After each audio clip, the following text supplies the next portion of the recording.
film club. I think she enjoyed it. She came out the other end being like, is this what it's like to make a film? No, it's not. It's not far off. What? Thank you very much for joining us, episode of Film Club by one your host, Andy Harrison. To my right, as always, it's the slightly startled Andy Dalton. All right. Every single week in Film Club, we invite you along to watch film with us. We dive into some of cinema's best, but coming back here to talk it out.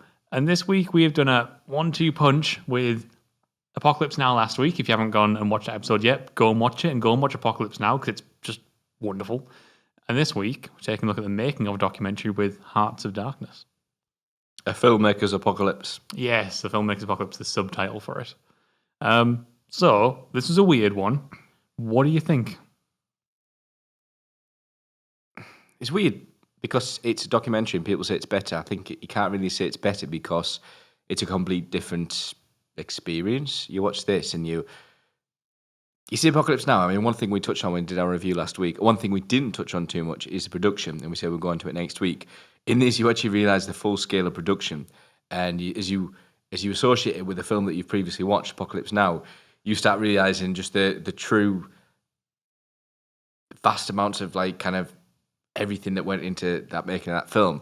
So upon watching this, what do I think? I think it makes me appreciate Apocalypse Now more, and it makes me appreciate what it is to do a film more, but also the guy himself, Francis Ford Coppola. And I wish there was a film like this, like Hearts of Darkness, for The Godfather. Well, this plays it off quite a lot, I noticed, as like it tries to focus it as being all on Coppola's shoulders. I don't know how much of that is really true. Like, what was the crew doing? There was very little about the rest of the crew in this film. But what I really, really love about this film, this encapsulates, this is what I was kind of like alluding to earlier, is this encapsulates what it's like to make a film. Like, any film, on any scale, this shit happens. Not to this extent. You don't have you don't for some reason have the entire Philippines fleet of helicopters at your disposal. Shit, we've got rebels over there, you need to fight them. And they don't have helicopters for the day, shit. And they don't bugger off for a few hours because there might be an attack nearby. But similar stuff will happen regardless of what scale you're on. It could be a random act of God that's going to influence your film. That shit happens, and you might not lose your fleet of helicopters, but you're probably going to lose the bus you had that you needed for your film or something. That still happens all the time. Or your main actor decides to drop out, and now suddenly you've got to go and recast him. And thank God that didn't happen after you started shooting. Yeah. But then you start shooting, and you pray to God nothing happens to your lead actor. Yeah. Because then he goes and has a heart attack, and you're like, is there a little tiff between your main actor and your director, and you just lost the whole thing forever? Yep. Or you're paying this guy who has a relatively small role, but he's got a huge name, quite a lot of money, and then he starts taking the piss because you're paying him huge amounts of money to do very little. $1 million up front, by the way. Marlon Brando. Crazy. Crazy. Yeah. So I love that this encapsulates the feeling of making a film, but then shows you one particular example of how just insane and how badly it went for one director who scraped and struggled and fought his way to make an excellent piece at the end of it. I really like the start where he says, I think I might have it down here, he says about how the film's not going to be very good, and he starts ranting about this isn't going to be a good film. It's not going to be a good film at all. And he's Coppola style, kind of ranting all this. And yeah, it turns out to be supposedly one of cinema's best by what a lot of people say. I wouldn't say for me personally it's one of the best. I think it's well up there, but I wouldn't say it's one of the best. But that's just me.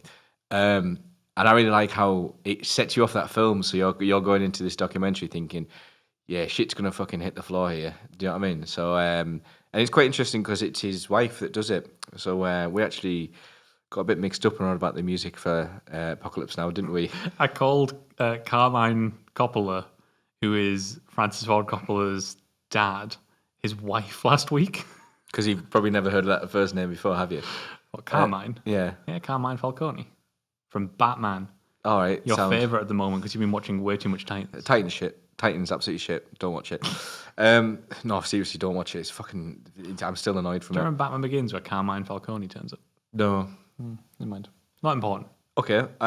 This is done by Eleanor Coppola and a couple of others, to be fair. The others are Bahr, if I pronounce that right, and George Hickenlooper. What a great name, Hickenlooper. I love that like it has this little touch of family because at the beginning she outlines it like, oh, here are the kids that are coming along with us. Is that a young Sofia Coppola? Yeah. No way. Yeah. No way. Yeah, at that point, she had no idea she was going to make an excellent film. And it is interesting seeing her. She narrates it, Eleanor Coppola, and she narrates it going through, but she does it in such a great way. Yeah. Because she's very like kind of she refuses to put that emotion in her voice, and she just talks about what's happening to her husband, what's happening to the lead actor throughout the film, and the issues that surround him, and all the other issues that surround the film itself. And she's doing it like without emotion. She's keep on the same level, and you got to respect that because that's probably a huge thing for her. She would be on set. Her kids were there. It's a big time of her life. Her finances, as well as his, both their finances, are on the line for this film, and she's just like. Yeah, and so this happened. I'm thinking, well played. Well, a lot great of delivery. It's like audio logs from when she was just on set, which is amazing. Her production diary. So shit was going wrong, but she was just making like methodical notes about stuff. So like a lot that's recut back in. And then what I find interesting about this in particular is you've got all the stuff from when she was on set shooting stuff and all of her notes and things. But then she's gone and shot 10, 20 years later, so she shot interviews. I briefly read there. I think that was more the other two that did those kind of interviews and that. Right, okay. And they worked together on the footage. She basically contacted them two, and they got the actual the previous casting to do it. Besides Marlon Brando, was there any reason why Marlon Brando didn't do it? I'm not entirely sure, Andy. Interesting, isn't it? He's an interesting figure. He is. I just read about his bloody kids and that. Christ, what a horrible kind of turn of events for his kids. I don't know anything about this. Well, one got done for murder apparently, and the other ended up having a few problems with schizophrenia and ended up. Hanging herself. Oh, right. And oh, God's sake, it's horrible. Wow. Yeah, so, because I like Marlon Brando, Vito Corleone, of course, which I do hope we'll see at some point. But you got Rob Duvall in there, you got Dennis Hopper. Wow, what a character he was, by the way. Which we completely forgot last week. But yeah, Robert Duvall. To credit that role to him. So I was thinking when it said Robert Duvall, I was like, which guy was he? Which guy was he? Didn't realise it was the surfer guy. I love the smell of napalm. Yeah. It makes so much sense when we watch those scenes for Hearts of Darkness. I was thinking, it's him. I thought it was the guy in the fucking tent at the start. And I was thinking, why does he have his name up there? Why does he have such a big role? Why is he in the thing? Oh yeah. It's because he's got glasses on all the time, and it's because I'm used to Robert Duvall as what's his name? Tom, Godfather is Tom, isn't it? And I'm used to that there, and I'm not used to this really charismatic kind of person here.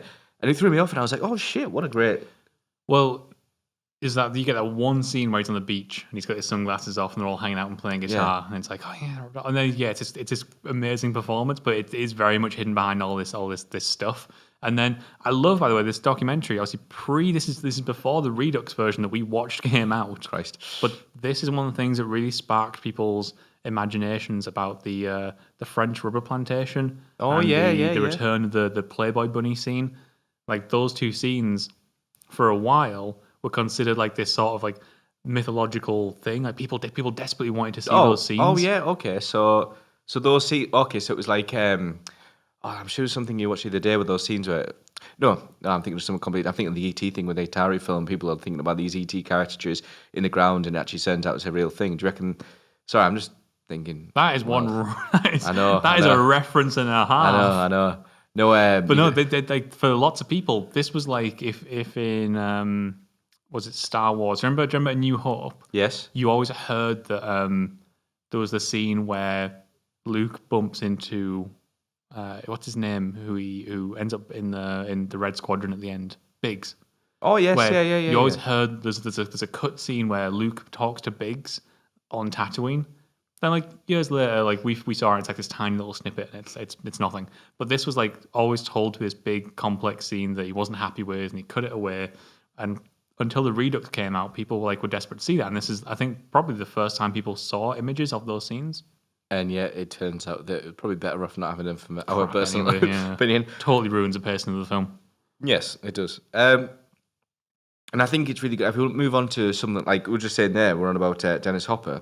Yep. Dealing with characters like him, and there's those great scenes where he's bouncing about the place like this, and Francis Ford Coppola's just just read your lines like this. You just remember those lines. Why do you remember your lines? And this guy's like, oh, da like this. It's what a character to be with. But again, so for me, this is perfect encapsulation of the frustration it's sometimes like to work with actors, and when an actor can be, we will not name any names, when an actor can be just a little bit too out there and a little bit too crazy. And sometimes you need that crazy zany energy, like that comes through in the character.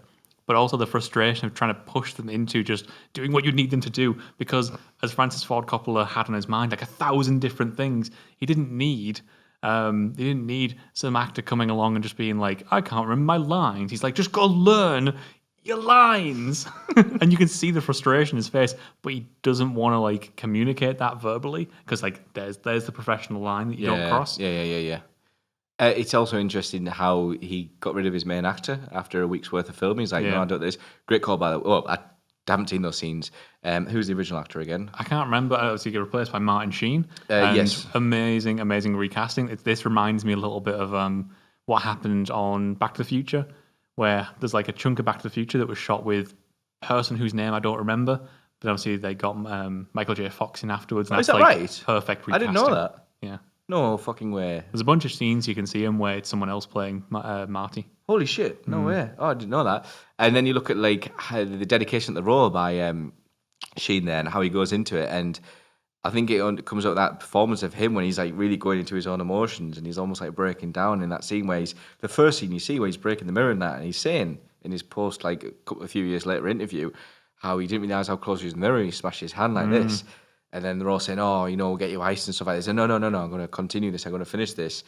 It's like this kind of breakdown of Sheen there. It's just amazing. Just the perfect example of how you utilize moments that sometimes happen on set.